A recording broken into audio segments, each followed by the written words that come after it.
And we're live, guys. I got a lot to talk about. Maybe not these glasses, maybe these glasses that help retrain your eyes. Yes, to see better. Yes. All right, here we go. All right, Candace is in the house. Candace K, what's up? All right, we're gonna get this stream popping. That's what's up. What's up? You made it live. Live, live, live. All the way live. Yes. I just bought those yesterday. They're really cool. So these are glasses with holes in them, right? So when you're looking, and it's really interesting because if you are, what is it, farsighted, then this will train your nearsightedness. Your eyes begin to look through the holes to focus and use the muscles in your eyes in a different way. They're really amazing. Garlic is keto for show. For showsies. Yeah. All right, you're from Topeka, Kansas. All right. Vanessa. Right. So we got here. You did the first like. That's what's up, right? Thank you, Carolina. Well, we got already 68 people in the house. And don't forget to give me a like because that helps people see the broadcast more. Thank you very much, Sandy. Hey, Brandon and Jessica. My voice is a little bit better. It's getting better slowly. Slowly. Liked from Fresno. Give me a like. And you're from Fresno, which I used to skateboard shows there in Fresno. You have a consultation with me next week, and you can't wait. That is freaking amazing, Annie. That's awesome. Thank you for liking the stream, Militia. Banbury? Whoa, okay. So, hi Norma from Houston. When you guys watch the replay, people are freaking out because I'm not getting to the answers right away. Well, that's just too bad because I like to say hello to the people who support me. So thank you guys. So you went vegan, but the weight loss is slowly because vegan, there's no such thing as vegan keto. That's why, child. No such thing as vegan keto, honey child. That's a high carb diet. You know what I'm saying? Okay. Hey, Jess from Pasadena. Was it hot there today? Hey, Michelle in Miami. Okay. You guys ready? We're going to do this. We're going to talk about weight gain and weight loss on keto. I'll get my sports bras. I am a clothing, but I don't like expensive workout clothes unless I know they're going to last for years. I will talk about my workout clothes after this. A lot of it's randomness, and I stick randomness together. Like this is a Nike top here, right? Nike. But I don't buy Nike anymore because I think it's too expensive. Hold on here, guys, before my phone gets hot. Hold on one second. Got some trolls already in the house. So last time, my phone, you guys, it gets hot. And when it gets hot, then the touch screen doesn't work. Can you guys go to Twisted Mickey's profile and report him?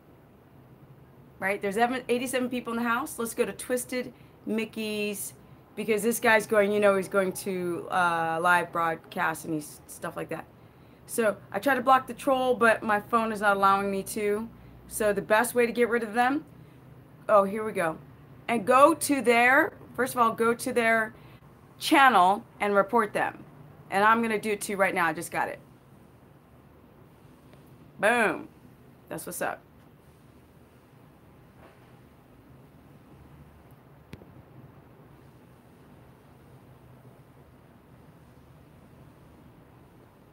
Hold on, guys. Really sorry that I'm taking a moment. All right, here we go. Thanks. I realized that it works because the last time I did a broadcast and my phone wasn't like it wasn't working because the phone gets hot. I was like, just go to their page, and that works better. They don't come back when you report them. They get real nervous. They're going to lose their channel. Yes, it's quite effective. Okay, thank you guys. Awesome. So let's go into weight gain and weight loss on keto. Here we go. What's up, Charmaine? Okay, so I had a sort of like a mini consultation on my keto course Facebook page. Yes, I have a keto course Facebook page, and this woman was kind of upset, and she was kind of going on this rant about all this weight gain. So I was like, well, why don't we go live, split screen? Let me talk to you, because she was typing. Let me talk to you about, you know, let's go over the details. So she had gained, like, I think it was like 10 pounds or 12 pounds in a month. So we started analyzing everything, like her glucose. So here's what's interesting. Her glucose was around the 80s, 79 to 80. So that means her insulin should not be that high. Now, it can be high because she's not testing all that. She's not testing all day long, and she did not do an insulin test. These are all fasted blood sugar tests. Thank you, Varney. The troll do extra work. Okay. So, thank you, Mark. Thank you. So with that said, so we were, I was like, well, let me, because she was acting like, I've gained 10 pounds. I'm like, 10 or 12 pounds. I'm like, you're not going to gain that much fat in a month on glucose in the 70s. So let's figure things out. So what we figured out was that she wasn't getting enough potassium. She was not eating enough potassium-rich foods. So how does not eating potassium lead to weight gain? It'd be very interesting if you guys know the answer. So does anybody understand how not eating potassium can lead to weight gain? Now, I've been talking about this on my Instagram and on my Facebook, so some of you might know what I'm alluding to. And my Instagram is Stephanie Ketogenic, and my Facebook is Stephanie the Business Person. But weight gain on keto in such a short time, Reese knows what it is. Exactly. It's fluid retention. So when you don't, and this is, it's kind of clear. When, I'll school ya, Alicia. So you can't gain that much fat, and you're not going to gain muscle in a month. You could gain maybe half a pound, but really it sounds more like water retention, because when you do, so I started going more down the rabbit's hole and researching. And when we were hunter-gatherers, we had up to, now listen to this, 11,000 milligrams of potassium-rich foods. Today, not so much. Our soils are depleted. So what we have left is potassium-rich spinach and avocados, bone broth, and all these weird chemical salts I don't agree with. Potassium supplements tend to be, they only have 99 milligrams of potassium. They're very, you can only take one tablet because they are so toxic to the liver. So 99 milligrams is not even gonna, it's not even a fart in a bucket close to what you need. Thank you, Michelle.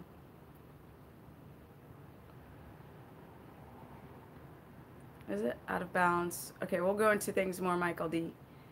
Okay, thank you, Arturo. Okay, so I want people to, it's not just keto people. It's everyone is pretty low in their minerals, a lot of minerals, because our because our soils are depleted. They're over-farmed, right? They're mineral depleted.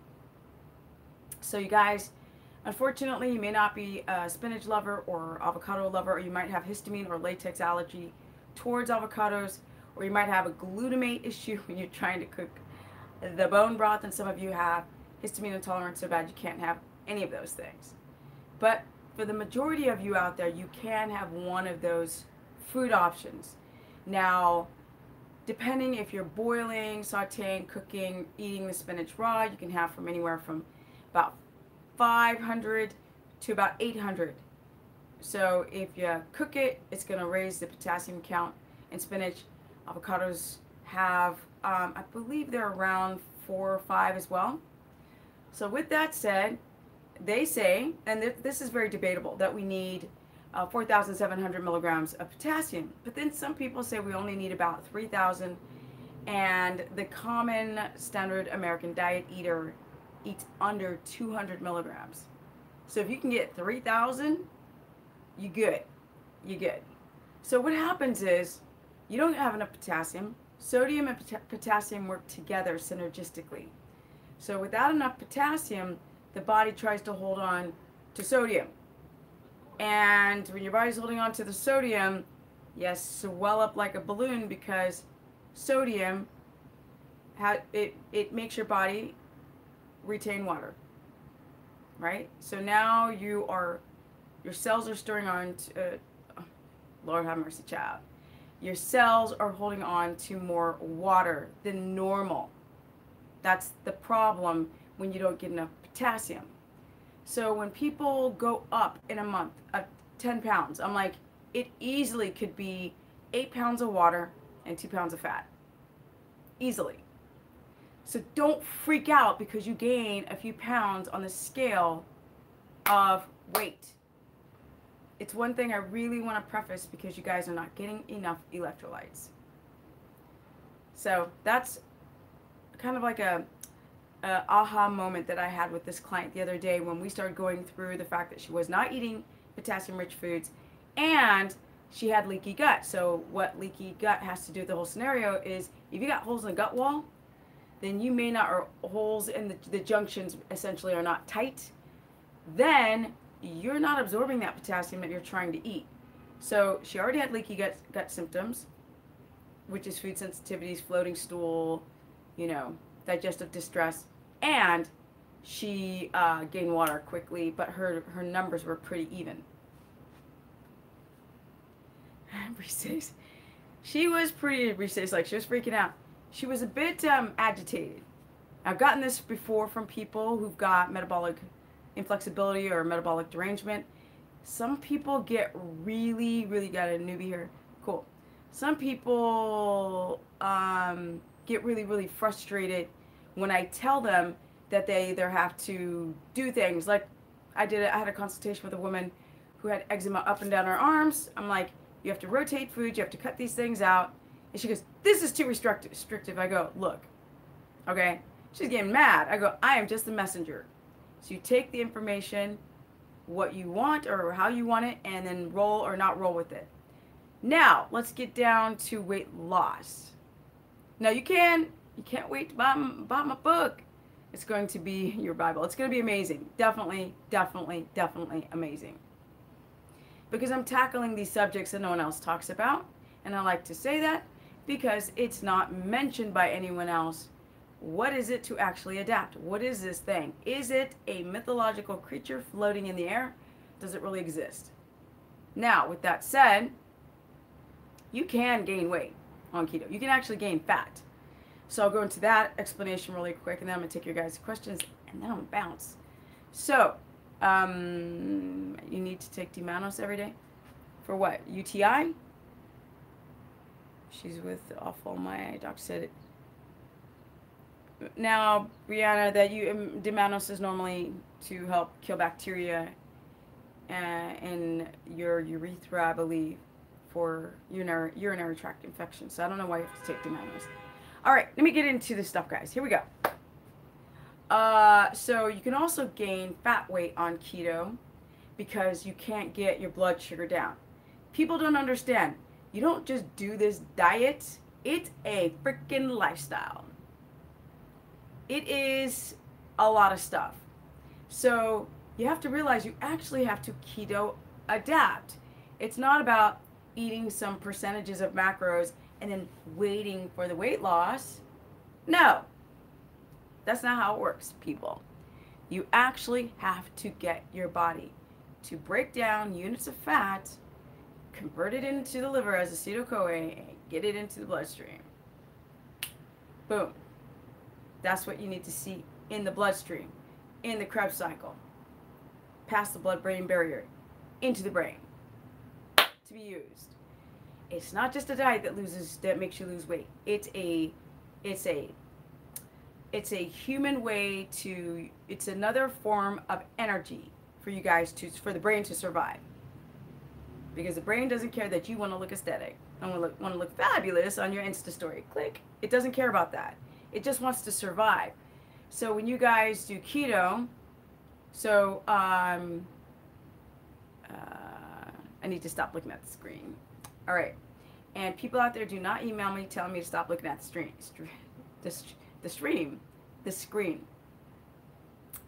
So if your blood sugar, so you do keto, using the wrong food types, you're eating too much protein, coffee, cheese. Yes, I said it, nuts. It's funny how I don't get trolled on those foods anymore because people are like, oh, leaky gut, SIBO, histamine intolerance. Maybe Steph was right when she started talking about this stuff 4 or 5 years ago. Like to take out those inflammatory foods. But with that said, right? But with that said, if you don't take out the inflammatory foods, right? Because you have to deconstruct to reconstruct. You have to take out everything to see what's inflaming you, giving you issues. So for me, keto is more about your issues you're trying to fix. And once your issues are fixed, then, honey, we can talk about the fat loss and getting shredded, right? Then we can talk about that. Now, yes, was it AC? Is it AC? RC, talking about the truth about caffeine and the adrenals. So before I go on, there's 116 people in this chat and only 73 likes. You guys want to know how to drop fat on this dietary measure or lifestyle and understand the mechanism of actually gaining weight? Get those likes up! What's up? Get those likes up. Come on, guys. The algorithms of YouTube help people to find me because I started doing this, vlogging about this before it became popular. Now people can't even find me. They're like, I didn't know you existed. I was like, oh, that's great. So I guess I have to, what is it, use car salesman, get up the like ratio. Thank you, guys. Okay. So, thank you, Jessica. I think they only allow you one like. I'm not really sure. What's up, Keisha? All right, so here we go. How people gain weight, and I've mentioned this before. So I mentioned the water retention because of low potassium, and then your body holds on to sodium, you start retaining water like crazy. So let's talk about the actual fat gain. So the fat gain comes from what? Well, okay, I'm not going to break out into a Ray Charles song. Fat gain comes from elevated levels of insulin. Elevated levels. Because insulin is a storage hormone. What does it do? It makes things grow. Makes your muscles grow, boom, and it makes your fat cells grow. Yes. So people don't look at the ketogenic diet in the terms of what your insulin is looking like. So it's very rare that people order an insulin test. But prior to doing keto, that's kind of like one of the first things that you should actually test is know. I mean, you can clear out the glucose and still have the insulin stack up in the bloodstream, creating advanced glycation end product to the cells, which is the destruction of your cells. I'm going to take some water, by the way.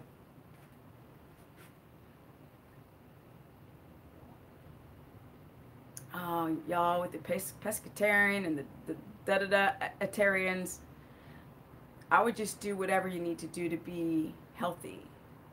But with that said, the reason why your weight is climbing is because you might have insulin resistance. So your beta cells are producing insulin, and then they're not working well. The signal's not working well because what? Because you guys skip meals, you drink coffee, you eat, you skip meals. People get hungry at night. So I went out to lunch with a friend today post-workout, right? And it's like, the people that are in my immediate life, you can't always tell them stuff. And I'm just like, okay, well, if he wants to know, I'm here. But we walked to a restaurant that was like a mile away because the day was so nice. And he starts walking 100 miles an hour. And I said, whoa, whoa, whoa, whoa. Busted knee. Okay, lost extension and flexion of my knee. I cannot walk fast. But he didn't say why he was walking fast. He eventually admitted it at the restaurant that he was crashing, right? So he was, hold on guys.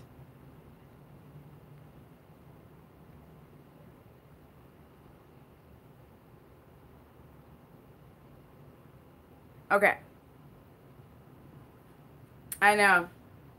I saw that. Okay, so I just touched the screen and hopefully he's gone. Otherwise, if he continues, we'll just report him more and he'll get his channel taken away. Okay, so we get to the restaurant. Here's the point. He's going through super low blood sugar. His glycogen is totally depleted. He already does a low carb diet, but he eats everything's like egg whites. He eats healthy, but his diet is like egg whites and like fruit. And like he was talking about making some protein pancakes out of some stupid protein shake garbage and some oats. And that's what he had in the morning. Now it's the afternoon. We're walking to go to the restaurant. He starts walking 100 miles an hour. I am good to go because you know what? My glucose is stable. My insulin is stable. So his problem is that his insulin, because he's lean, he can clear out the glucose, but he can't clear out the insulin. So insulin is still there causing havoc. That's the problem with people who can do now he doesn't know how to do a high carb diet, but he has unstable blood sugar. That's why he's crashing. His glycogen is depleted and the brain's not getting any glucose and he starts walking faster and faster. And I can't because I've had 10 surgeries on my left knee and I can only walk so fast because I can't run. So we get there and I think he did 2 sips and the food was gone. I was like, bruh, you need to slow down with that eating. So the point is that people start to develop a dysregulation of their blood sugar. And it typically runs too high and then too low. Too high and then too low. And this is when you start wanting to do pre-workouts and the caffeine because you can't stabilize the blood sugar. Now, most people go into this cockamamie lie story about, oh, I love the aroma and the flavor and the taste and all this crap. But what they don't understand about the caffeine is that the cells are craving caffeine because the brain's not working. So the body is telling the brain what to do, to love the smell and taste, but really it's destroying the adrenals. You can't sustain energy when you're using a substance that forces the adrenal glands to pump out adrenaline for hours and hours and hours and hours. Now your cortisol's high. So with that said, if your insulin is high and it doesn't work that well, then it goes even higher, right? So you're pumping out bolus amounts of insulin to drive out this glucose, because if glucose stays in the bloodstream too long, it can damage cells. This is also glycating. So the problem is that if you guys have this blood sugar roller coaster and then you do keto and you're not really adapting, what's the problem? I've said this before, it's gluconeogenesis, and that can pop up your blood sugar. Now it's not going to restore glycogen, but that can pop up your blood glucose to very, very high, over 100, diabetic high, a rebound, right? And then insulin's going to overshoot that glucose, like hardcore gnarly, slam it down, and then the insulin over time stops working as effectively and efficiently to not only bring amino acids into the muscle cell, but also to clear out glucose very easily and then have glucagon stabilize the glucose, the glucagon to insulin dance that they do between each other, this synergistic dance to keep you at baseline, because you want to be at this homeostatic baseline. So the reason why people gain weight very quickly is because their blood sugar is too high or their insulin is too high, and it's resistant. It's not working. The signal to the receptors it's not working. So then you just start storing fat. Boop, boop. Body puts it in the fat cell. It's triglycerides, and you start storing fat. So that's another reason why people tend to gain weight on keto. They're not using ketones, and their body's going into hypergluconeogenesis, which is very catabolic, and then the body starts cranking out the insulin, and you just start storing. And that is why the other reason why people store fat on the ketogenic diet. And why is not anyone else talking about this? Can somebody answer me this? Does someone else talk about this stuff?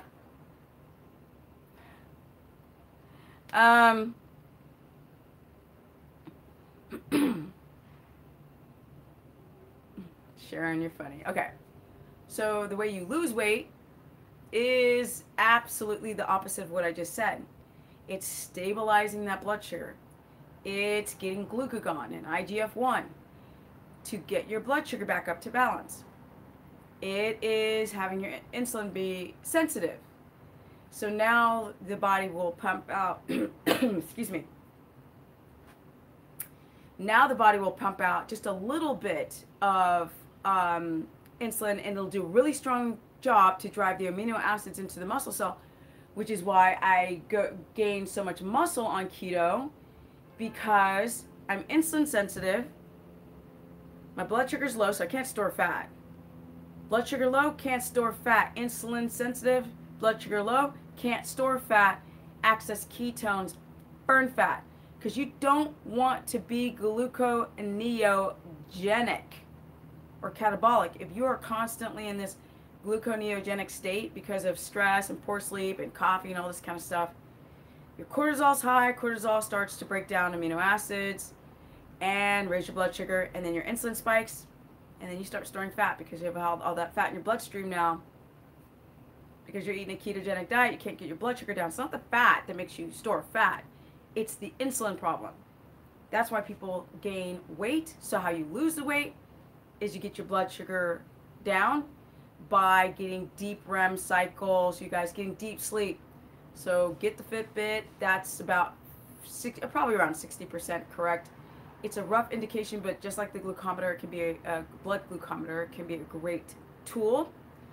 So you really start breaking down ketones while you sleep. And even if you were a carb burner, you're going to actually access those fat cells and take triglycerides, convert them back into glucose via gluconeogenesis of the fat cells for your body to use while you sleep if you're a carb burner. But ketogenic people want to break ketones down while you sleep. So if you don't sleep well, that's why people see this early morning dawns effect in the morning and their blood sugar's super rebounding high. And so you have to get really good sleep. So what do? You create good sleep hygiene. And you know what? I need to talk about water, because you need to drink water throughout the day.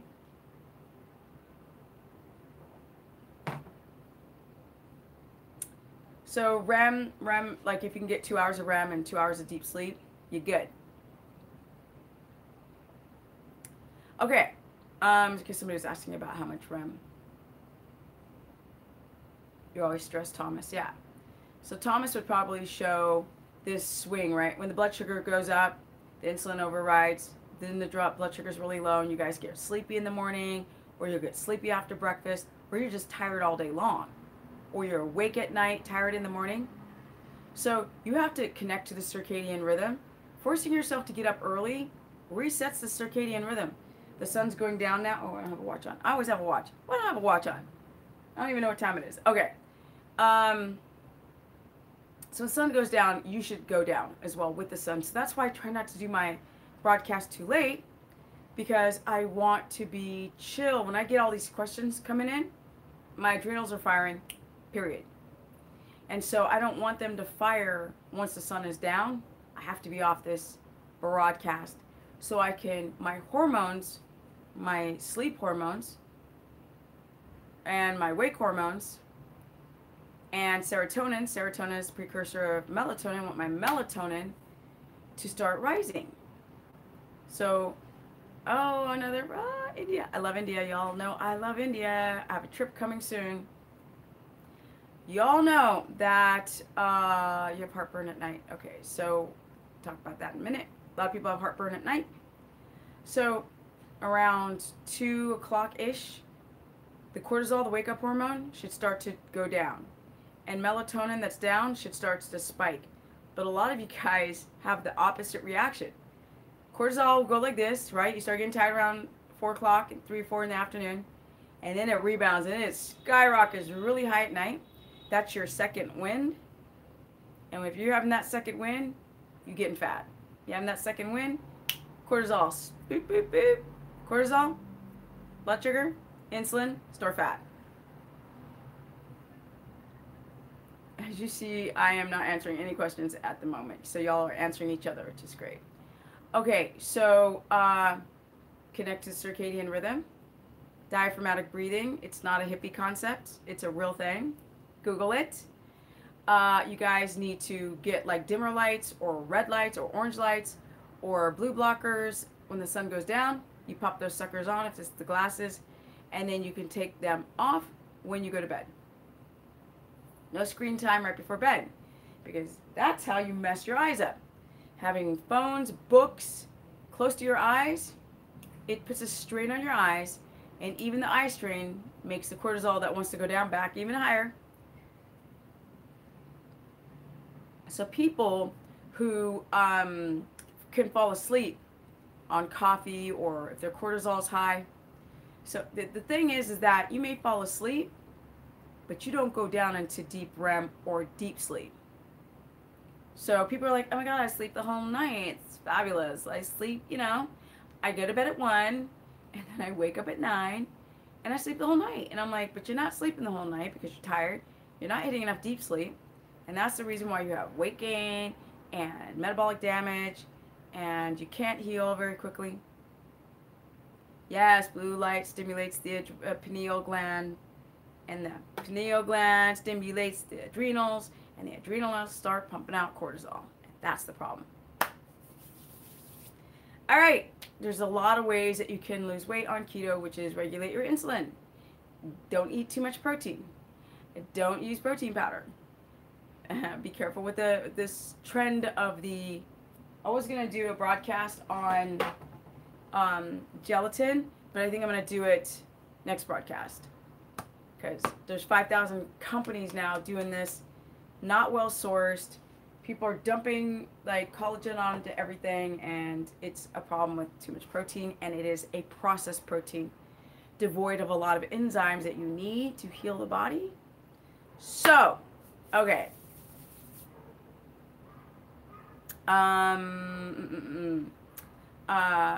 Diaphragmatic breathing, meditating, going down when the sun goes down. Don't do showers right before bed. Don't do dishes right before bed. Don't do all these things right before bed.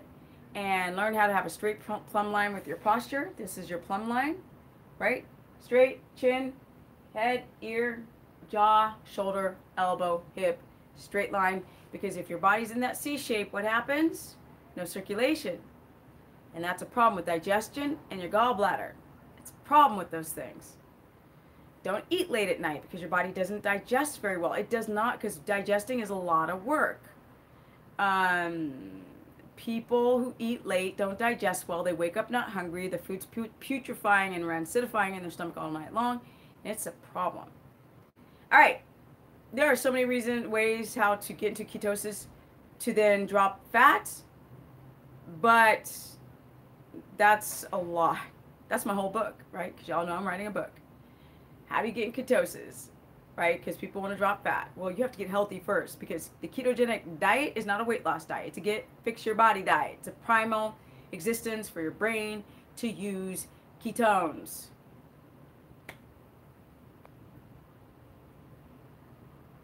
Oh, yes, sorry, Chase. If you're having hypoglycemia, you might want to eat something to stabilize your blood sugar. But it's not a meal. You're not like stuffing all this food in your mouth. It's a couple of bites of like a fatty meat with fat to help stabilize blood sugar. Or like an avocado if you don't have a latex allergy, or pure fat, or fatty tea.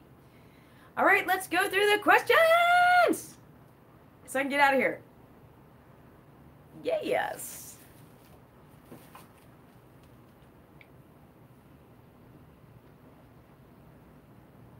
So branded coconut oil is great. It's medium chain triglyceride. You can't store it. 60% MCT with caprylic acid and monolaurin or lauric, monolaurin? No, lauric acid.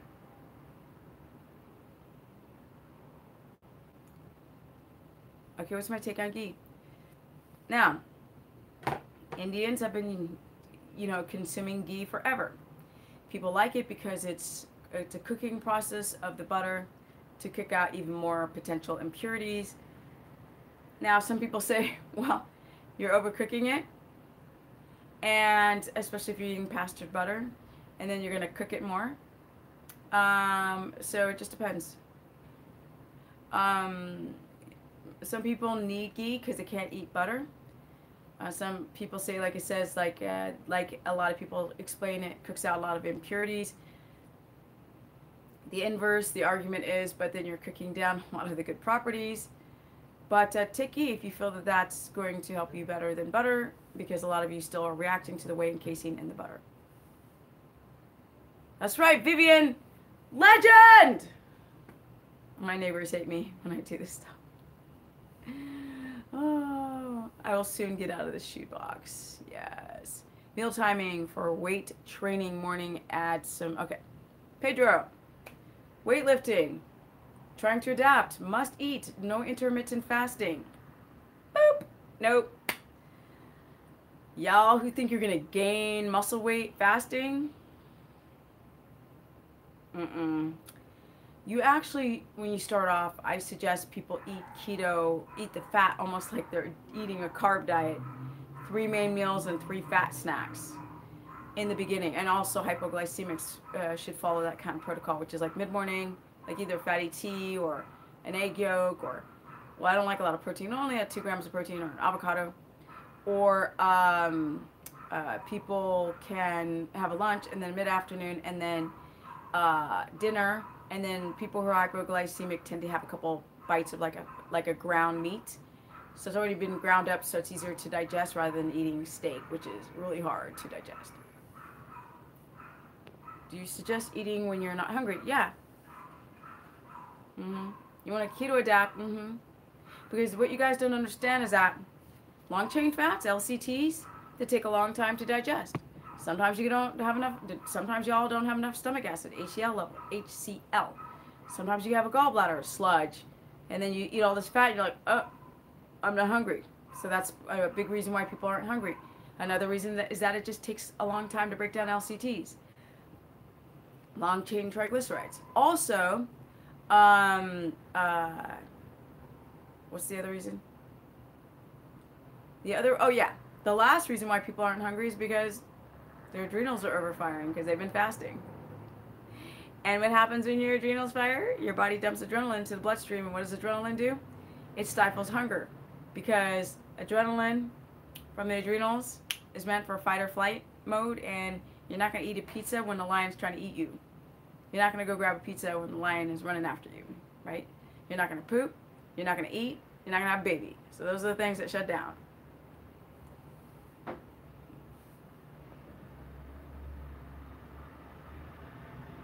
HCl, not ACL.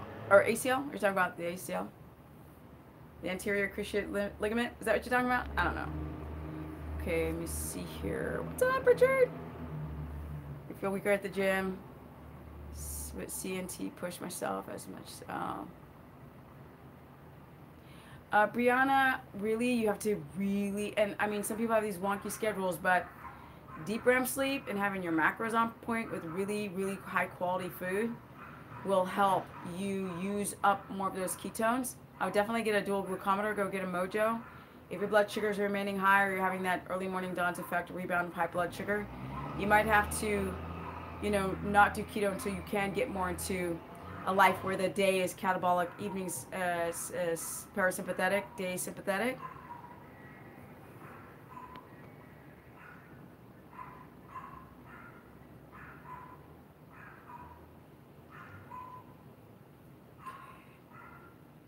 I'm quiet because you guys are like answering each other. Now I'm just reading. Oh, the knee. Okay. I didn't see your thing, Jessica, because you were commenting when I'm talking, and I can't read and talk at the same time. I wish I could, but I can't. Septira, what's up? A lot of fitness people say that once your body is adapted and used to not eating carbs, all the benefits stop. Clearly, they are wrong. It's so bad. You guys know I say this in every broadcast. I am 50, turning 51, right? Muscle for days, lean for days, right? I must be a ghost then. If the people say, None of these people have done it as long as I have, nor are these people as strict as I am. And I dare to even say that these people are actually ketotic. I don't think they are. Nope. Let them turn 50 and see how they look over time. See if their reproductive hormones remain in balance. And if their thyroid remains in balance, they say they're in ketosis. I dare to believe it. You hit all the misinformation. Well, they don't know septeria. It's really weird. It's like, in the beginning, I also had a lot of the wrong information. I didn't know any better. The only reason why I learned the correct information is I started having everybody use a blood glucometer, which back in the day, they just were checking ketones.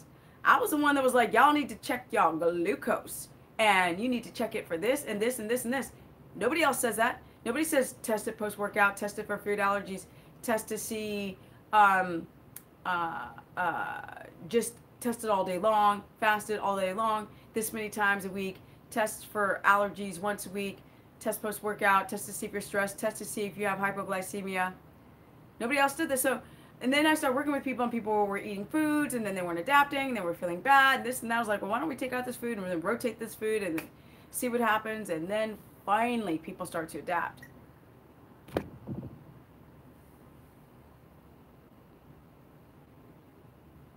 Neely, what are you talking about? Protein? 65 to 80?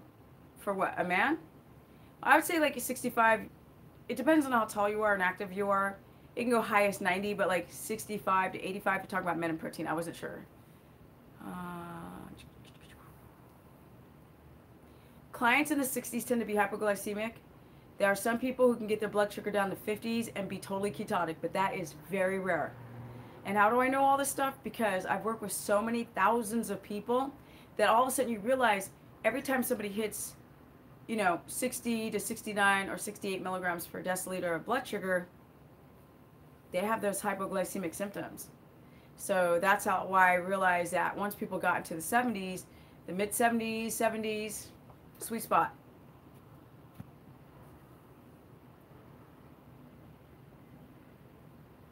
Okay, so Missy says she finally got her blood sugar down to 75 once this week following the food schedule that I gave to her last Friday. Still in the low 80s, waking up higher than when I'm fasted. Well, when people fast, their blood sugar drops, but it rebounds, right? It doesn't stabilize. So people, when they first start intermittent fasting, like, my blood sugar is really high and then it dropped, but they don't realize that they're typically hypoglycemic when it drops. What's up, Richard? Gold Star. Oh, Richard's saying hi to Gold Star. My bad. Y'all are talking to each other. I'll just leave the room. Oh, shit. Okay. You can adapt with blood glucose around 80, but your ketones have to be in the right sweet spot. Birth control pills will create a little bit of an issue, not for everyone, because everybody's body is different. The younger you are, the stronger body you have, the better you can deal with these pharmaceutical medications and sex hormone mimickers, synthetic. But anything that's pharmaceutical really is hard. People have a hard time to stabilize their blood sugar on medication, especially birth control pills that affect your hormones.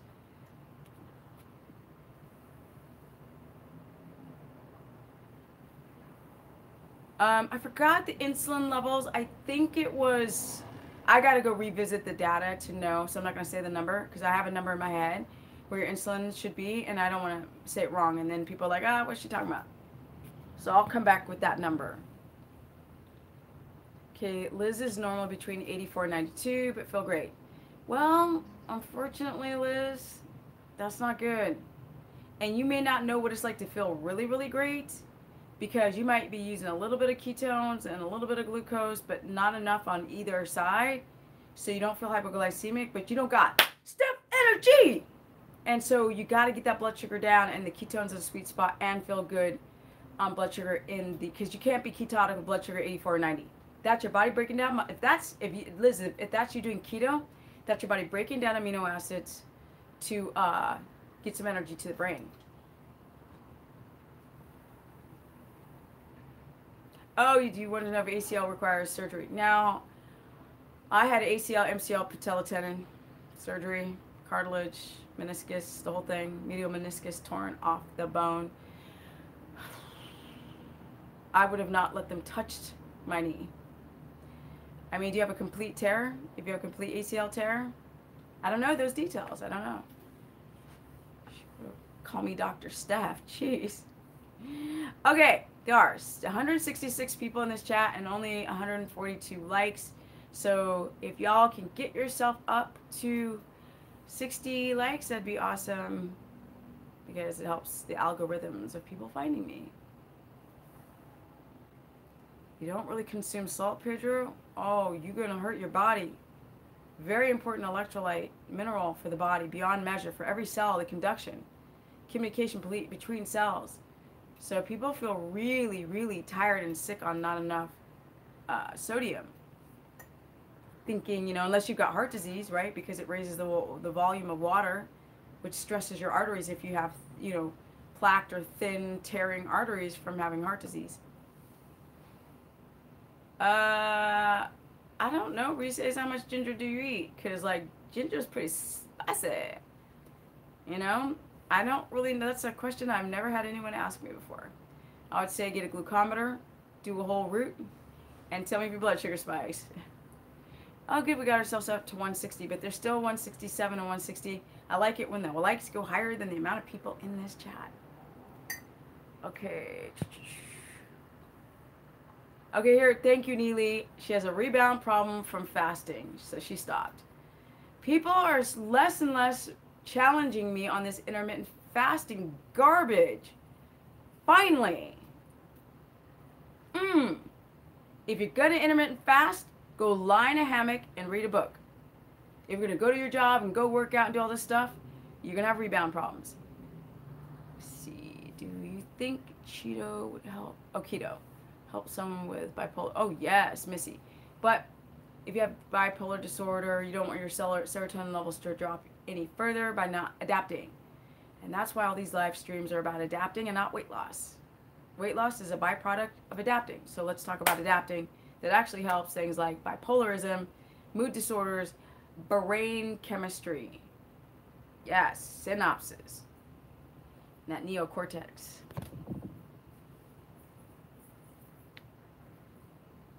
Well, blood glucose go up during your period. Yes, very typical. Menstrual cycle, hot mess. Woo! Once you ovulate, hormones get really wonky. So yes, your blood sugar does shoot up. Sorry. I'm really silly right now, as you guys can see.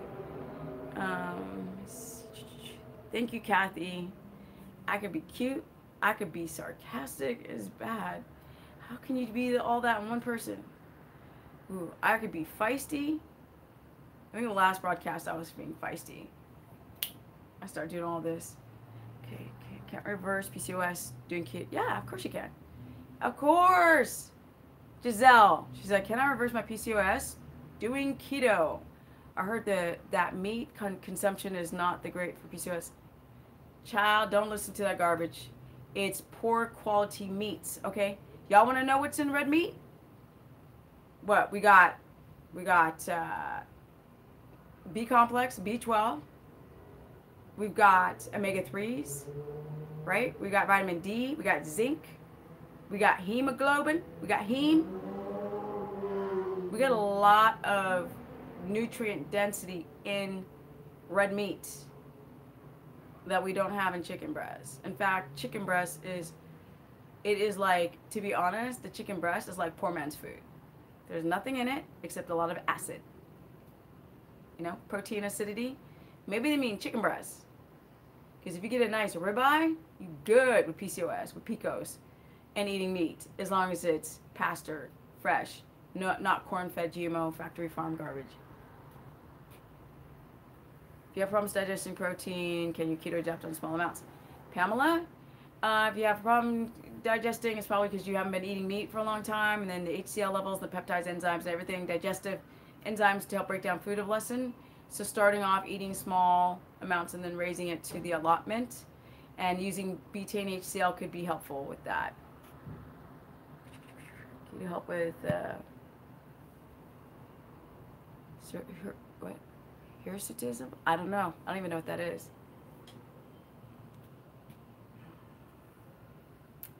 Check out the magic. I still haven't watched it, Richard. When I was at the Paleo FX, there was like mixed reviews on it. And Fit Helena, which, child, that is not your name. Girl, use your own name. I'm just playing, but it is true. Okay. Well, I was in Hong Kong 2 years ago, and I had Chinese food. And I was also in Thailand and Cambodia, and then last year I was in Bali. And all those countries, they like to put a lot of sugar or fructose. And I just said, no sugar, no fructose. And then, yes, I ate it. But you have to be diligent with the cooks and asking the waiters and whatnot. Ketones, the sweet spot is between a 1.8 and a 3.0. Boop. Okay. So Brianna's like the magic pills helped you, inspired you to switch to the keto lifestyle. That's good. Let's see here. Dry fasting. People are just so cray-cray for weight loss.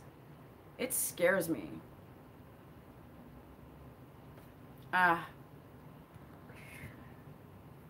Septira's like fasting makes her feel shitey, and then I end up binging. Exactly. So here we have more and more testimonials. It's not just coming from my mouth. Yay! The like ratio finally went higher than the amount of people in the chat. Yes. Hi, David. Your macros when you're going into keto? Probably, you want to go about like 80 to 100 grams a day and split it up. So you could do it like 5 or 6 times a day. And split up 80 to 100 grams of carbs coming from like sweet potato, or if you can't do sweet potato, do white rice, even though it's a starch and it's crappy. But people with histamine can do white rice better, and the brown rice and quinoa and all that stuff is garbage. Or, you know, you could also do like yellow squash and carrots and whatnot.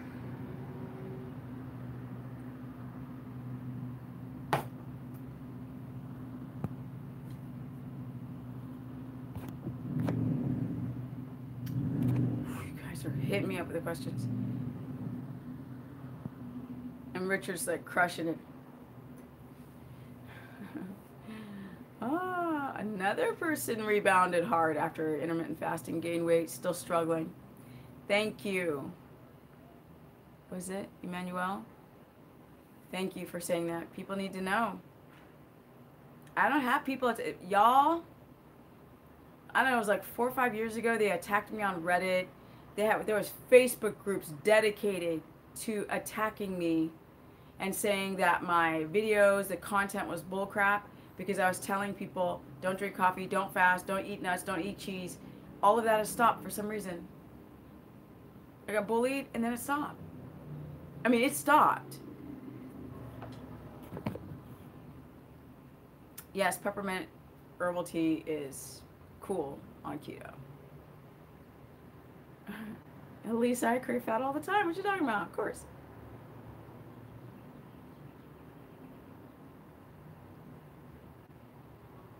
You guys are talking to each other. That's why I'm quiet. Are you convinced? Wait, you convinced a vegetarian to stop fasting? Have you thought about doing collaboration with... Somebody is late.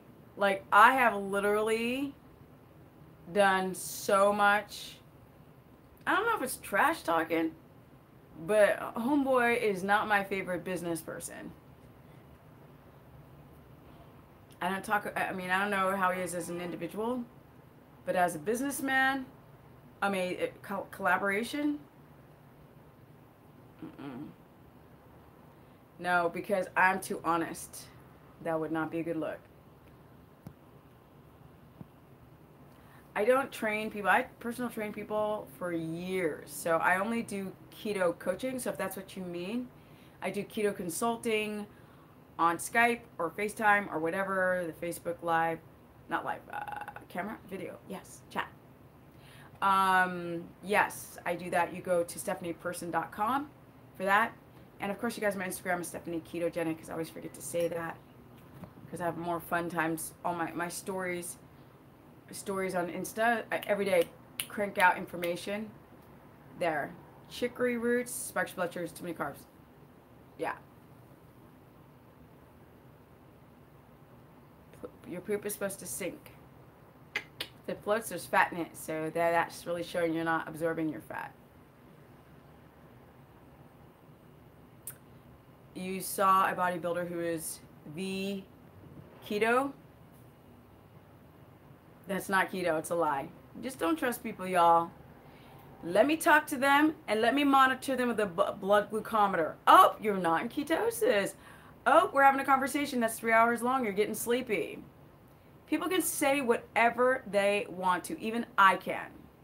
There is no vegan keto. I tried unsuccessfully over and over again, and you know I love a challenge.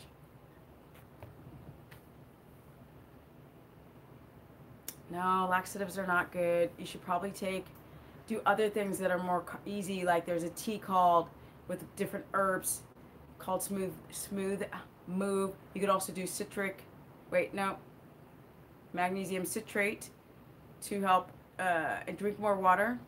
And lemon water will help you eliminate better, or slippery elm, but not this chemical stuff.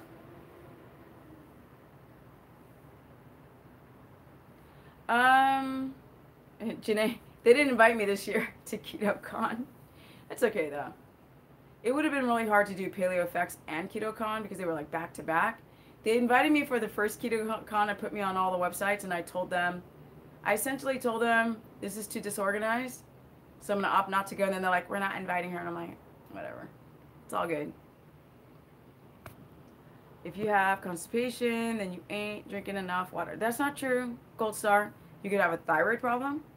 You could have low T3. Yo, it's way more complicated. You could have candida.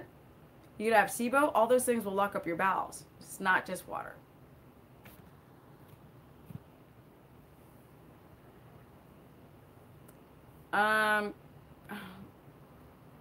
Chris is like, my pregnant wife's on keto. Sleep. Get her off any inflammatory foods. Rotate your foods. And make sure she gets enough fat and super high quality food. Make sure she's not hypoglycemic, and know the difference between tired and pregnant and tired and hypoglycemic. Get a blood glucometer, Chris. Remember, carbonated water is like a treat. It's not it can't hydrate you. There's too much air in it, so there's less water, more air. Primrose oil, I don't think will balance your reproductive hormones, but it's great if you've got dry eyes on keto, which is very common. You have boundaries, energy though through the day, keto, but my sleep is still poor, irregular. Yeah. Sometimes you can have energy through the day because you're just an adrenal lit person. So, that's why that glucometer is so important. What's your fat macros? I would say normal, that if you're using sweet potato, your fat can be 200. If you're using starches, split your fats up. If you're doing keto slowly, you can still go up to 200 or like 180, but you don't want to have your fat with the white rice. No. That'll spike your glucose, insulin, and then you store everything. Split it up. Eat fat by itself.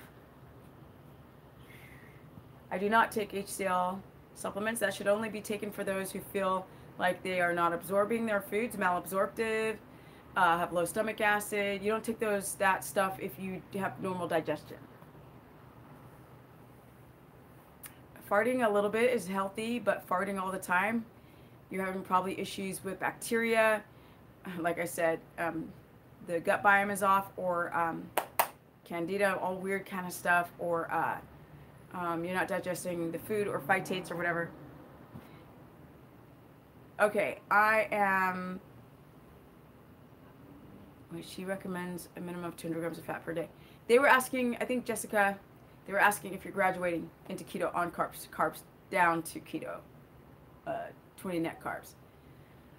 Okay, I've been on here an hour, and I'm going to get off, but do you guys want me to tell a story before I go off?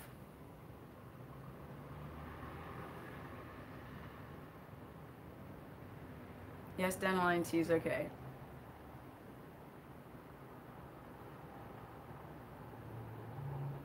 Okay, guys. What kind of story do you want? We got gym stories. We got boy stories. And we got skateboard stories. And we got keto stories. What kind of story do you want? Boy, gym, skateboarding, keto. Skateboarding, keto. Keto, gym, keto, boy. Keto, boy, keto, keto, keto, boy. Okay, then I'm going to do 2 stories. I'll make the boy story short. And I'll do keto because the keto is winning out. Sweden. Oh, I lived in Sweden. That's interesting too. I got stories, y'all.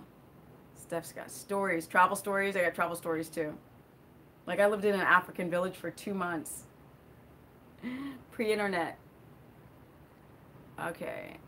Anybody else? Tony Hawk stories. Oh, that's right, Tony Hawk. Anybody else having any streaming? Like, is my picture in clear? Okay, I'm going to tell you a keto story. Now, these are going to be client stories because, I mean, I could just tell you stories about when I go to restaurants, what I do and stuff like that. Or when people ask me about keto and then, like, some don't listen and some listen. But I have a story of one of my clients that I want to tell. So I worked with a woman. Thank you, Keisha. Picture's clear. Okay, cool. So I worked with this woman who had hypothyroidism. And like I explained before, or had a consultation with her via Skype. And like I explained before, a lot of people have thyroid symptoms appear, like their hair starts shedding or they become constipated, or other symptoms. It's probably an underlying thyroid issue you had before and didn't realize it until you did keto and you didn't have enough weren't making enough ketones, viable, or glucose to adapt. So the car is just low gasoline and you're driving 100 miles an hour and then your hair starts falling out. So she had hypothyroidism, but she was diagnosed a long time ago. So she starts telling me a story that she had hypothyroidism and she wanted me to help her put together a hypothyroid plan. Now this is years ago, so I would have made a completely different plan today because I understand hypothyroidism and Hashimoto's better. But exactly, thank you, Septir. Her hair is falling out until she upped her fat. I tell a lot of people to do this and stop using coconut oil and MCT oil as your fats for keto because they're not ketotic, they're good for other reasons. But with that said,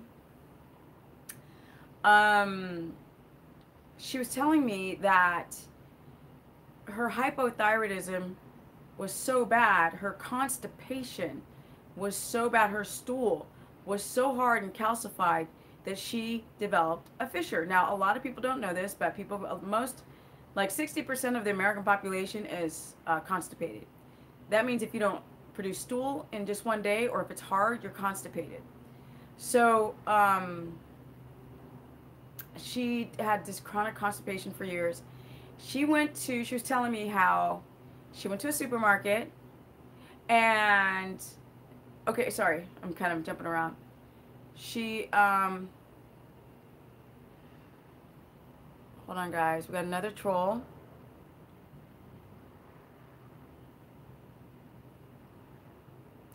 Can you guys go to Thomas and Friends updates and report his YouTube channel? You guys? Can you guys do that for me because I can't get him out of the stream because when my phone's hot it doesn't work.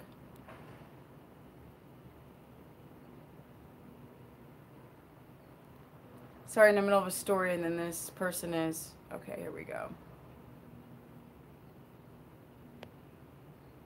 Alright now, guys. Okay, here we go.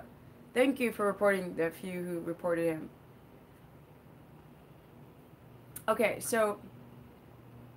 now I'm trying to regroup back to the hypothyroidism. So, people who have constipation severely tend to develop fissures. A fissure is a tear in your rectum. in the pipe right before you poop. She had a tear. It's very common. Nobody talks about this stuff. Very common. So she's at the supermarket. She had a bowel movement. Now, bowel movement doesn't mean I have to poop. It just means that the stool is moving a little bit. And thank you. What is it? I'm there with you. So her stool is moving past this fissure. And anyone out there who's ever had a fissure, which is a tear in your rectum from chronic constipation, it is the worst pain ever. So she's telling me this story, right? She's at the supermarket. She's having a bowel movement. The stool's going past the fissure. And she starts screaming. So she grabs an oven mitt, puts it in her mouth like a block of wood when they used to like saw off your arm. She puts it in her mouth and she starts screaming. And you see, people are like, it's not, no, fissure is a tear in the rectum wall. It's not a constant, it's not hemorrhoids or veins are coming out. So the tear, so she's screaming with the oven mitt in her mouth. The pain was so bad that she passed out in the aisle where the oven mitts were. And that's when I first learned about fissures and that type of extreme constipation. There's a keto story because it was a keto client telling me what happened with their chronic constipation in the supermarket. Yeah. So what you guys may not realize is I get stories like this in consultations all day, every day. I have stories for days on things that people are going through with their health issues that are just, I mean, women with IBS. I got stories about women with IBS, which is irritable bowel, which is like the precursor to Crohn's, where you can't hold your bowels in, and like running behind trash cans and, you know, anyway, I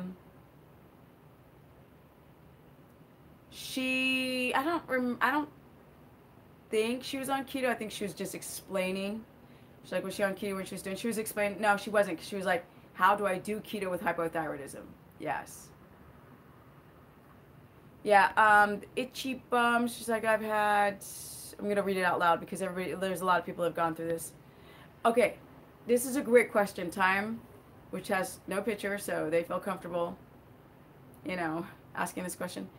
I've had bad constipation and an itchy bum since I started keto. Why? Please answer. You ready? You guys ready for the answer for itchy bum? Most likely, Candida die-off or Candida spurt growth. Those yeast spores get up in the whole pipe and your bum will itch. You'll start to have more yeast infections. You'll develop a white tongue. No, it's not worms. It's probably not worms. It's most likely no, it's probably just Candida. A lot of people have itchy butt. I get a lot of itchy butts in the consultations. In fact, I used to do periscopes all the time. There'd be like 5,000 people in the chat. And people are like, my butt itches too. My butt itches. So it's not worms. No cheese. No, cheese won't do that.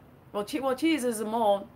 So yeah, maybe you will have an itchy butt if you eat a lot of cheese because it's a mold. And if you got Candida, which most people have, which is one of the main reasons I tell people not to eat cheese, because I try to tell them about the casein and how it's a growth factor and how it irritates the gut wall and has all these issues.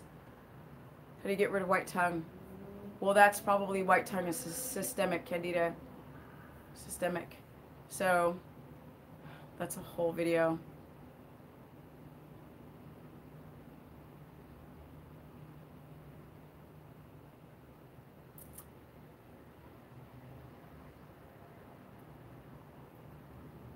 Okay, I'm going to do a skateboard story. And then I'm out.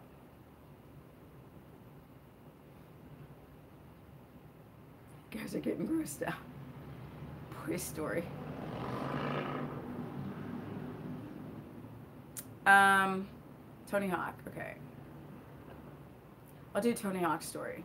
Oh no. Those are long stories. I'll do Tony Hawk's story. Okay. I'll do a Tony Hawk story. when I first met Tony Hawk. You measure your meats cooked, not raw, by the way. You tell him, Richard. A boy story. I got a lot of boy stories. Where do I start? My brain is like, oh, there's too many. I don't even know where to start. Giselle, you're the only one that wants a juicy a boy story. Also a butt story.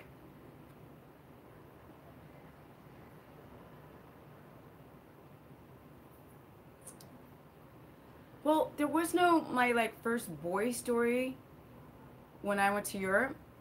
When I went to Europe, okay, I was 19 and I stayed there until I was just turning 35.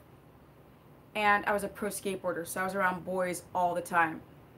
Should I do a skateboard boy story? And, oh.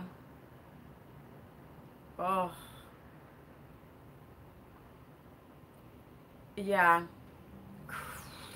Okay. Stories, all these stories, all these stories. Okay.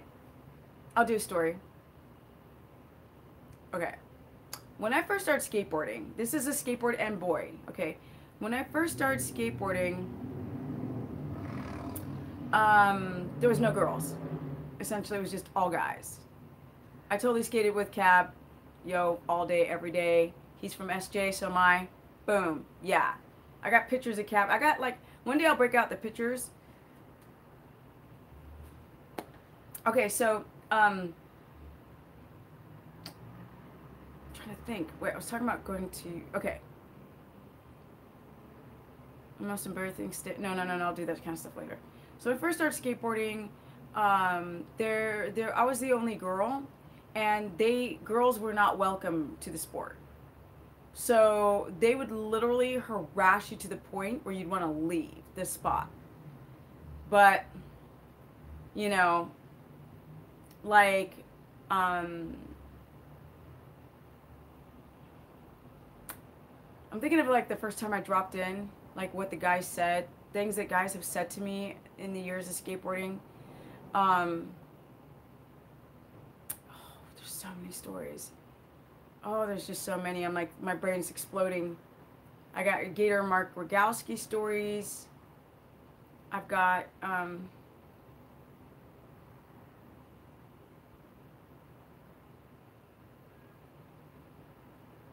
just pick one and go. I know, I'm trying to think. I'm trying to think of the thing that I'm trying to do is find a story where it's a short story. That's my problem. Okay, I'll do a short story.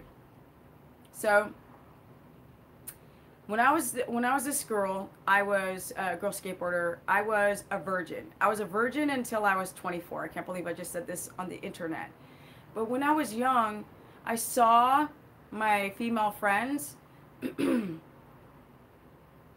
having guys take advantage of them when they were drunk at a party, and I did not want that to be me.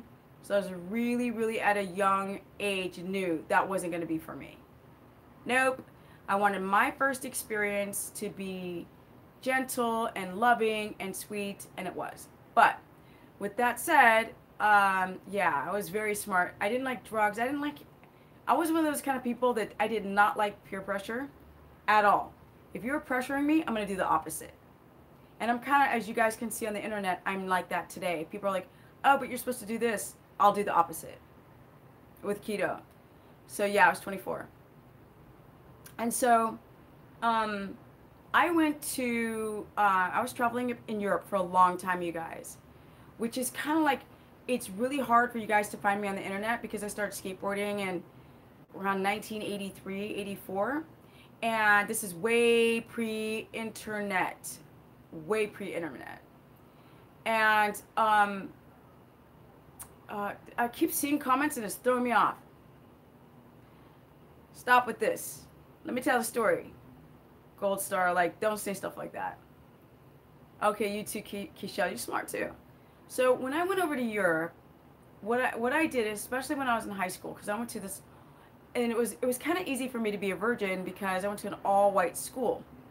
And the boys in the 80s were like, ew, you know, they were like, they had this stereotype of black women, and that's it, which were prostitutes and baby machine makers and all this nonsense. And there was a real fear. So the boys liked me, but they liked my little blonde friend better.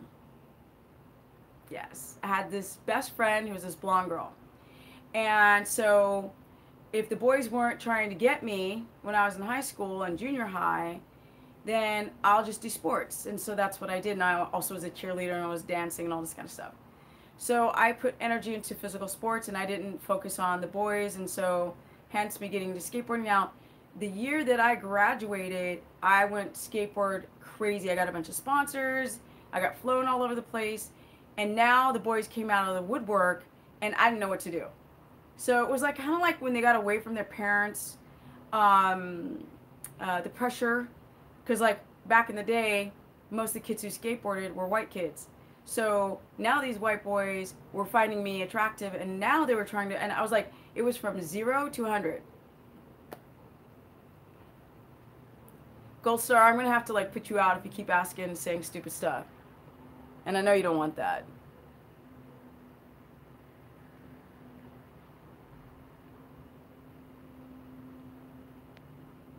So I had to put you in timeout from commenting. So when I went off to Europe, it was like me and the guys, me and the guys, me and the guys, and me and the guys. But the guys were always trying to get at me at that point. And I literally didn't know what to do. I told my mother, thank you, Elisha. Thank you. I had to, I would ask my mom, and she was like, why are you complaining? And I was like, because I don't know what to do. She's like, you should be happy all the boys are trying to get with you. And I'm like, Mom, you know, I'm like a virgin, right? Yes, I was one of those girls that didn't drink, do drugs. Like, I didn't go and try to do, like, I was a good girl. And I had this reputation for never missing a day of school. Like, I was at school every day. So for me to start getting into skateboarding, and it's like this derelict sport at the time, and it was like, it was not diverse. It was white boys, and like that's it. And then I went to school with white kids. So what you guys may not know about me, which is why I talk like this. Oh my God, so fabulous. But don't get it twisted, honey, because I can't bring it out. So with this, even though I grew up in Cali. So with that said, I was touring a lot in Europe. So we would go around and do skateboard shows, skateboard contests, skateboard shows. So shops and distribution companies would want to promote their shop, skateboard shop, or distribution company, and they would put on an event, and you would be the star American coming, and you would either get paid in product or get paid, and I'd be the only girl, nonstop. And a lot of guys had tried to get with me at that point, and I was like, you have no swag. Like, when you get older, you become aware of the fact that people are just trying to at you. You're like, nope. How do we go from 0 to 100 that fast? So the older I became, the more I was like, When the more I grew into myself, because I was very shy when I was younger, the more I became strong and more outspoken. And I was like, oh no, it's not going to go down like this. So, for example, here's the story. I'm in Germany. I think I'm in, I don't remember, Dusseldorf or something like that. Skateboard competition, we hit the circuit all the time. And it was like, we were like one big family. Australia, Japan, New Zealand, Europe, America. We all knew each other. Brazil, we all knew each other. We did the circuit, we traveled around, blah, blah, blah. So I'm at this competition, me and the boys. It's me and the boys, me and the boys, me and the boys. And my hair, I got pictures of me with my hair out of a helmet. And it's like hair like afro like this, boom. And took you 35 years, cool. So I'm telling this story right now, Julius. So I would go to these competitions, and we would have these, like, you see how these stripes on a shirt? That's the way my skate shirts would look. Like, you'd skate for hours, and if it was in the summer, You would skate, you would stop skating, take a break, take a drink, the sweat would dry, and you would create these sweat rings all the way down your shirt. So this frizzy afro, sweat rings, and this guy who skates, who's this big fashion model from Paris, who is American but living in Paris, starts trying to chat with me, and I was like, can you not see I'm disgusting right now? I mean, can you go away, please? Like, no? Like, and I literally was like, there's some girls over there, like, drooling over you. Like, go away. And when I'm skateboarding, you're not gonna try to hit on me. Okay, it's not gonna happen. No. No. Like, you're dirty, your nails are black. Like, you are dirty from skating, you're sweating. Hey, from Germany. Hallo. Although I don't think you're German, are you? No. So, was ist los, right? Was ist richtig? Anyway, so so I'm just like, no. He tries, and I'm like, no. So towards the end of the competition, oh, you're Turkish. Exactly, you're not German. I'll say that stuff. I need to go to Turkey. So the competitions would last 4 days. You'd have like 2 days of practice, 2 days of the competition, and it ends. Sometimes it would last 5 days. And so the competition was ending, and thank you. Jag pratar svenska bättre än tysk. Like, I speak Swedish better than German. But anyway, so I have another friend who also was a fashion photographer. Also, he modeled and skated. This is 100 years ago. These people do not look the same. Trust, because my butt is 50, okay? And they were older than me by a couple of years. So with that said, hold on, guys.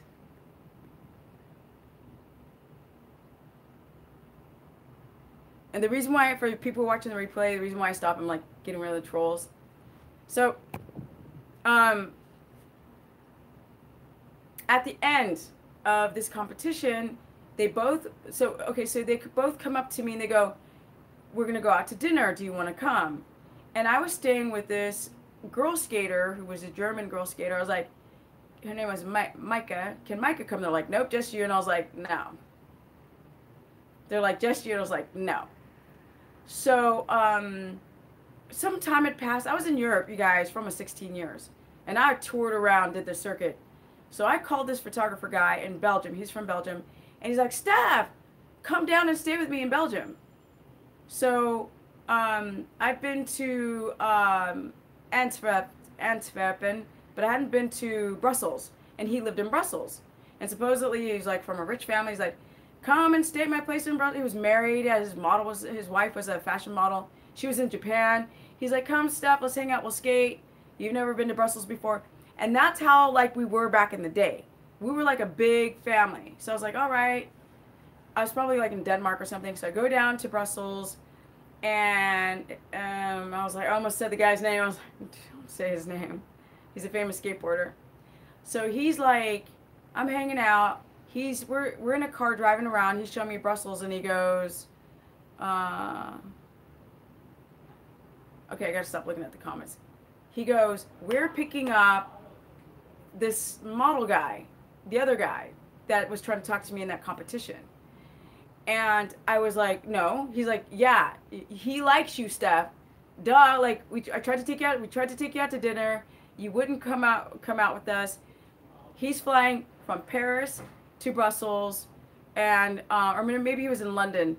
We're picking him up from the airport, and we're all gonna stay at my place and hang out. And I was like, oh, no. So they come, we go out, we eat. They try to get me drunk, but I was really a good girl back in the day. So I was like sipping on a beer, and they're like, come on, you're nursing this beer way too long. They try to get me drunk. I'm not lying. So we get back from eating, we go to his place, and even though he had this big, huge apartment, he had like chairs, but no like bed. The only bed, and hardwood floors everywhere. The only bed was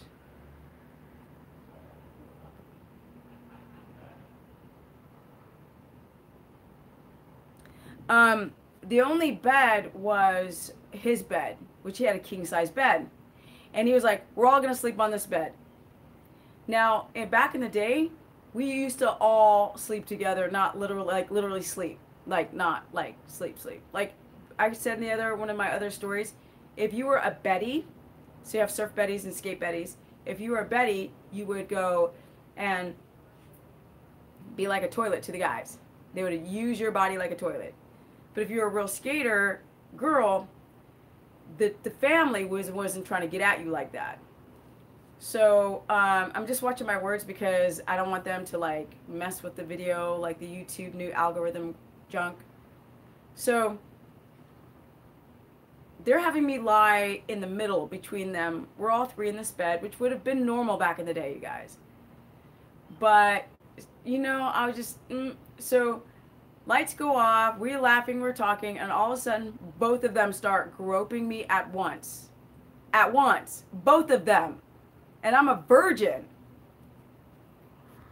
And I was like, what? I jump out of the bed, I grab my jacket, and I lie on a hardwood floor with no blanket, no nothing, with my jacket like this. And then the next day I left. Well, I ran into the guy that I stayed with who has the apartment, and he was like, I was like, B. And he's like, oh, Steph, I was drunk. You know, I wasn't trying to do nothing with you. I was drunk, blah, blah, blah. And he's like, it's really the other guy, K, who wants you. And I was like, but K's mad at you because he thinks that you're a dead fish. So they start putting out the reputation that I was a dead fish sexually. And I was like, perfect, because I'm a virgin. So we'll just keep with that theme. So I have another story I'll tell you another day, which is when a particular skateboarder tried to get me kicked off my sponsorship because he was telling this rumor that I was sleeping with everybody and I was a virgin. But that's another story. And I did get kicked off the team from this guy lying. Okay, so sorry you guys, that was, next time I tell a story I'll turn off the chat so I can't see it, because the comments were just constantly making me, guys can be cruel, but like, now that I'm 50, I don't care. And now, no, I'm not going to KetoCon, sorry, no. Didn't get invited actually this year. Last year I did, but not this one.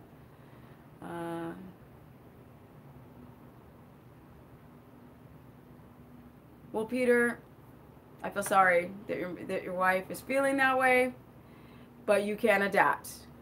So out of the thousands, it's just 5%. And it's not that they can't adapt, it's only 5% that actually stick to the protocol. Love story. Love story. That'd be a little bit too weird. But that's story time. I kind of feel like after doing all these like gunshot questions and answers, I think it's a really good idea to tell a story out of my life, because a lot of you guys don't know who I am. People have, you know, being on the internet like this, people have this precept of you, preconceived idea of who you are based on what you choose to show the internet. Now this is who I am, but you guys see that I'm like a mood ring. I'm in different moods for different reasons. I can get sassy, I can become more humble, I can become more direct or whatever. But you don't actually know what a person is thinking or feeling or why they choose to do whatever they do. Because we all do everything, like the way, why am I sitting on this chair this way? Because my left knee is hurting me, but I prefer to stand. I feel good standing. But then my knee starts hurting. Like these small things you guys don't,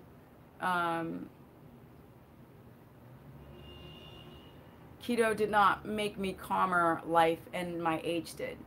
And anyone who's around my age or older knows that, you know, when you get older, you're like, whatever. You're like, some stuff you're like, I don't care. So I would say that keto did not make me calmer. I would say that life did, and getting my butt served. Marta is like, do you have kids? If I have kids, I'm really good at hiding them. Being like, you know, gazillion years on the internet. So,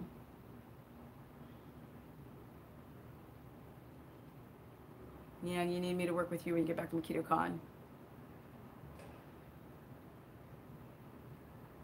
Yes, of course. I don't have anxiety. I never did. So when I would meet people who had um, low serotonin, anxiety, depression, bipolarism, I didn't know what to do. I didn't understand it. Now I realize it's a blood sugar dysregulation. It's low serotonin. I know why people have addictive patterns now. I understand more how the brain works and brain chemistry. I understand how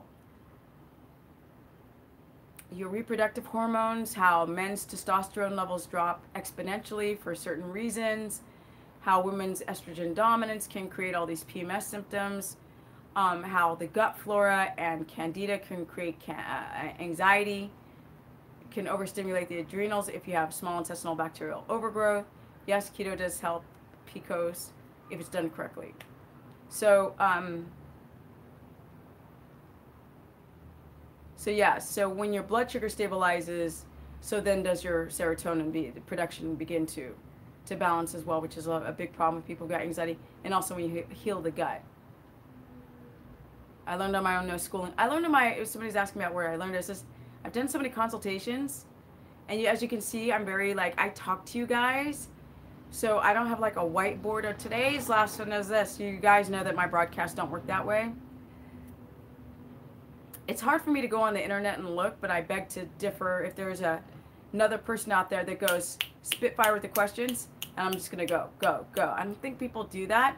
I think they do their live broadcast with a whiteboard or some instruction, or, you know, stick to one subject that makes it feel them comfortable.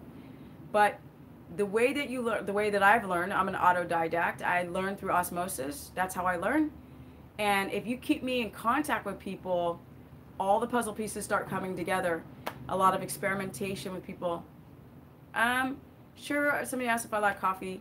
I liked it, you know, at a coffee shop that was a snoozy coffee shop with some cream on it that made me fart. I don't know, but I was never a big coffee drinker, so it was easy not to do it once I started doing keto.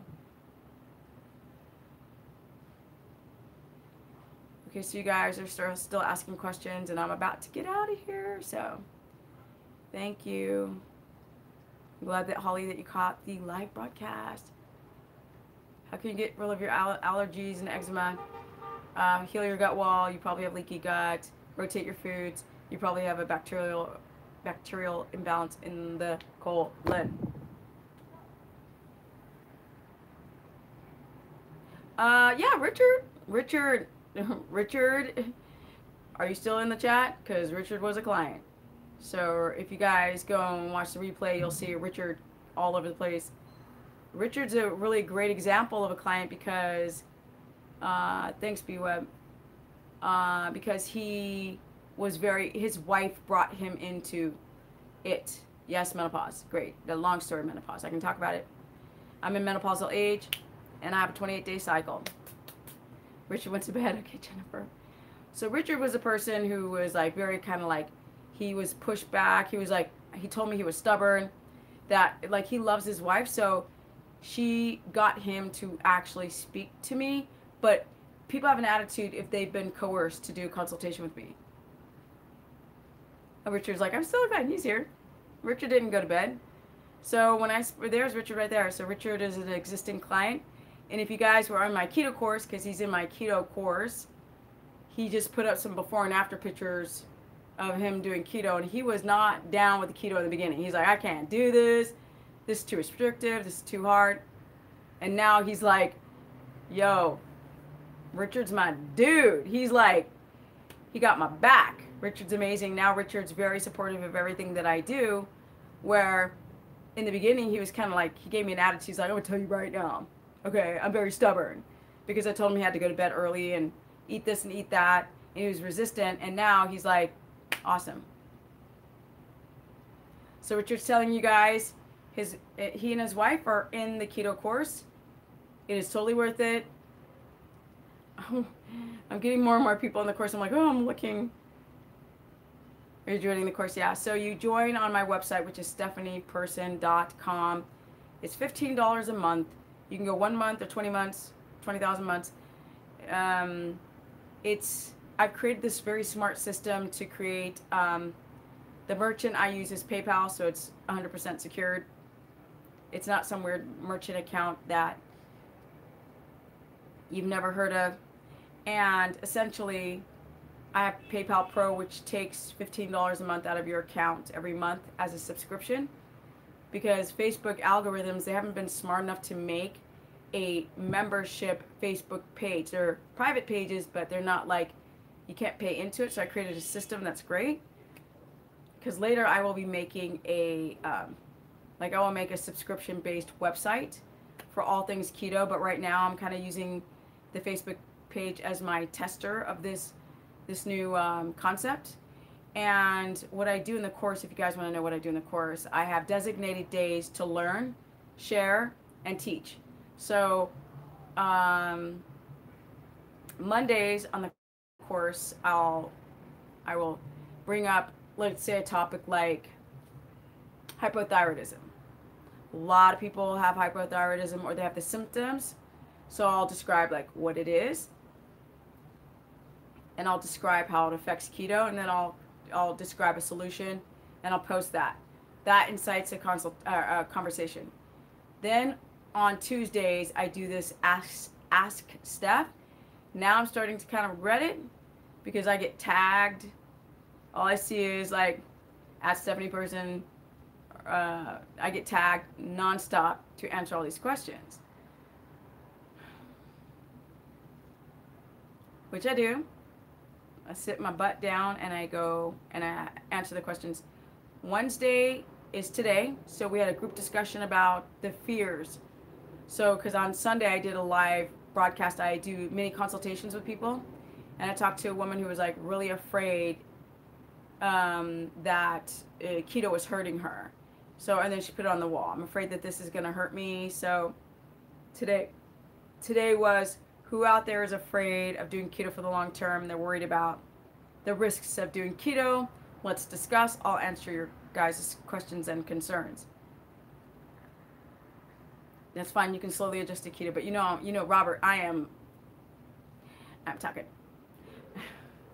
So with that said, because like Robert was writing these long diatribes, I was like, wait, I'm trying to describe. So today we're discussing our fears, and everybody's chiming in, and then I'm also addressing people's concerns. Okay, you're listening. Okay, cool.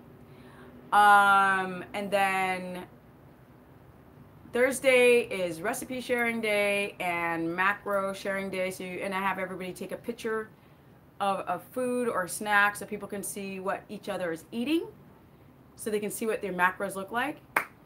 And like everybody starts taking pictures of their food and all, whatnot.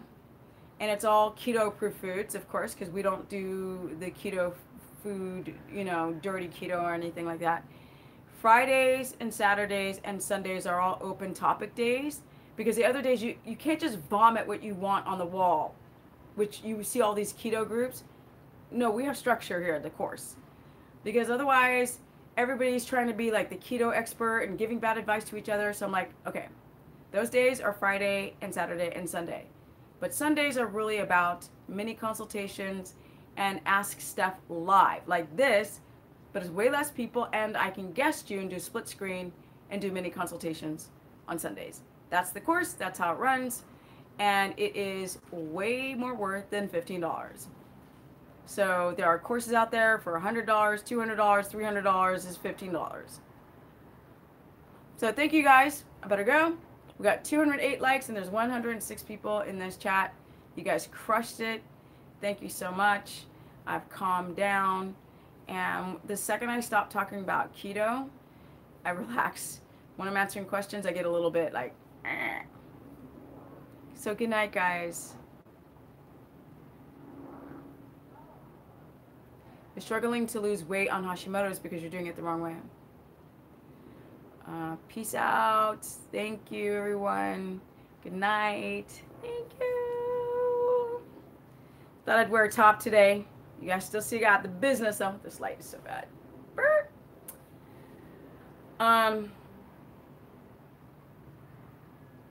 Thank you, guys.